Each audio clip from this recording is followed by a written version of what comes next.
Hey everybody, I hope you're well. It's been a minute since I've formally addressed everybody on my channel. I hadn't really thought that I have sort of like a platform. Someone used that phrase, oh, you have a platform. I mean, I have like 831 people, which is cool, it's good, I'm glad. I think most people on my channel are bots though, because most of the people I got when I made that one Kobe Bryant video, whenever my hair was not this color, that's just how we're gonna leave that at that. Long story short, my stepfather was an alcoholic, and my mother and family to a certain degree is addicted to God, addicted to Jesus, addicted to, and the thing about being addicted to God and addicted to religion is that you get the same sort of chemical response in your body as if you're on heroin. It's like a drug.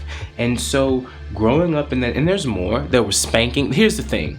Whenever I made a post on my Facebook page about some of the experiences that I had, I got a message from my uncle who said, I don't think that you should be putting the family business out there like that. And that myth, the family business, that myth, the family secrets, is how we can have things like incest, how we can have things like physical, emotional, and sexual abuse go on in families for so long. I remember my mom was telling me, well, you didn't tell me that you were feeling this way. You didn't talk about any of that whenever we went to counseling. Of course not, because you always told me to not embarrass you in public. And what I quickly learned is that speaking was embarrassing to you. Not speaking was embarrassing. No matter what I did in public, it was embarrassing to you. And so you start to look to everything else for clues as to how the way the world is supposed to work. Because what do I need to do that the person who caring for me doesn't also beat me and I don't embarrass them? And the thing is, there are a lot of kids with a similar experience growing up just like that. And you don't know that you've met each other until afterwards, when you realize, like, man, and part of the problem is, sometimes you meet someone who's been through an experience like that with you, and you try to date them or do what I did and marry them, and then 7 years later, she thinks you're a borderline, you think she's a narcissist, and you both hate each other because you were both locked in a battle constantly trying to change each other, right? So, like, when you find your brothers and sisters though, right? And what I mean by that is brothers and sisters in experience. When you find people like that, all of a sudden, you don't feel so crazy. You don't feel so alone. And I know that there are people out there, I have them on my caseload. I'm about to start making groups so that they can go make other groups and find other people like that. Abusive parents, abusive families exist. They absolutely exist. And my entire channel has been me dancing around that topic. That's why I go off on tangents. That's why I can't stay focused on one thing. That's why, one of the reasons. It's because that's what's deep inside of me. I know that saying this, if I, for example, if I weren't a licensed therapist, if I were not a licensed therapist and I had this YouTube channel and someone in my family saw me say that I think I come from an abusive family, do you know what would happen? They would call and say, hey, are you okay? And if I started talking about the abuse, they would say, hey, I don't remember that. And then if I kept pushing it, they might send someone to do a wellness check on me, right? And what that means is if that person in my family, if they can convince the person on the other end that there's something wrong with Derek, that Derek's not in his right mind, all sorts of things can happen. And I know people are like, well, maybe he's just going crazy. Maybe he's not making any sense. I know that it's true because I was wrongfully diagnosed as a child. Whenever I was in that psychiatrist's office, man. I'm so angry. I am so angry. My entire life, I thought that I was the problem. My entire life, I thought that I was the problem. I thought it was my anxiety. I thought it was my chemical imbalance. I thought it was all those things. And what's so interesting is that families do this all the time. It's so interesting. What do you mean it was me? Maybe it was the beatings. Maybe it was that. Maybe it was the alcohol. Maybe it was being up at church till 2 o'clock in the morning. Maybe it was, you're the reason why I'll never have a husband.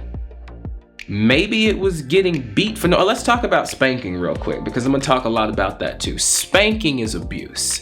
If you are a parent and you spank your child, you are an abuser and you deserve to have your child taken away. Now, not every single parent fits into that category, because there are some parents who legitimately are sorry and don't know any different. I don't know the difference between those two. I can't really tell because both people would look the same. I'm saying that now, as a licensed professional, if you were beating or spanking your children, you are abusive. And what's so frustrating to me is that I know in this coronavirus situation, there are a lot of parents. I'm so glad. I'm so thankful. I'm so thankful that I was not going through coronavirus as a child in my household. Oh my God. I could not imagine being 10-year-old me in that house going through coronavirus. So let's get back to spanking. It's abuse. It's abuse. It's absolutely abuse. And I was spanked a lot as a kid. A lot. For no reason at all. For just no reason. And so the thing with spanking, why parents do it, is one, because they don't know any better, but two, because it relieves stress, right? If you think I'm lying, go and get a pillow. And the next time you get really angry about something, I want you to go and I just want you to strike that pillow over, and I want you to really get good with it. And I want you to just strike that pillow over and over and over again, and tell me if you don't feel a little bit better. Now, imagine that pillow was a child and you had decided that you needed to teach that pillow a lesson. Right? So not only are you justified in beating the shit out of the child, right? You also get to relieve some of your anxiety too, right? Why does Derek cry so much in class? Why does Derek apologize so often? If you don't get the hell out of here. And that's the problem. We're afraid to call the abuse and name the abuse what it was. We're afraid to say what it was because we don't want to hurt people's feelings, because people can change, and they can, and they need to own up to the abuse. I know for a fact that in my relationship, I did things that were abusive. The silent treatment. Bruh, I can give you the silent treatment. I cannot talk to you for weeks at a time. That is abusive. It is just as abusive as talking down to me and telling me that you don't give a fuck about anything that I have to say. It's just as abusive. And so this cycle of abuse, it just keeps going on and on and on and over and over and over. And how do you stop it? How do you stop it? I've gotten away from my central point. So my channel's about to get really weird. Because I need to put out a beacon to find people that grew up in abusive families, particularly having abusive mothers, narcissistic, however you want to phrase it. I need to find those people so I can let them know that they're not alone. Because it can feel like you're alone. It can really feel like you're alone. When the primary way that you were supposed to be nurtured into this world, when the primary way that you're supposed to understand your existence and feel free to ask questions. So I can't stand that stupid attachment theory. Not that it's stupid, the study that, do you know what the relationship was like with those kids outside of that? What mom is gonna tell you, yeah, I beat the hell out of my kid regularly whenever no one's there? There was a whole bunch of stuff, but we call attachment. Now I want to help you understand relationship, and so I want to build a relationship with those people who were abused by their parents when they were younger and escaped into video games in order to find some relief, because I did too. Video game use disorder. There's 1,000 things I want to say about that too. Long story short, we about to start making more videos. We're about to start talking about a lot more stuff. I'm about to lose so many friends and family, and that's okay because I'm about to gain that many. Abusive families exist. Abusive mothers exist. Growing up in a single parent household is not great for a child. It wasn't awesome. I did not enjoy the experience. Having family members that tell you that it's not okay or that little boys don't do X, Y, and Z isn't helpful either. And spanking is abuse. Those are gonna be the things I talk about. And video games are awesome. And mental health issues. There's just so much. I'm supposed to narrow it down, and I'm just having a hard time. So I'm just gonna find some way to put all this stuff in there. Long story short, I just want y'all to know I'm here.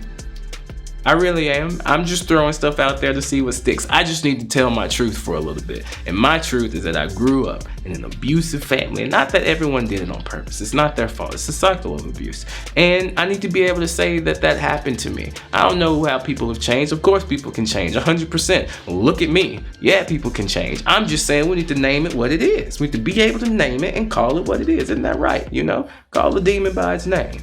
So, long story short, I mean, I don't think the story ever stops. I don't think it ever stops.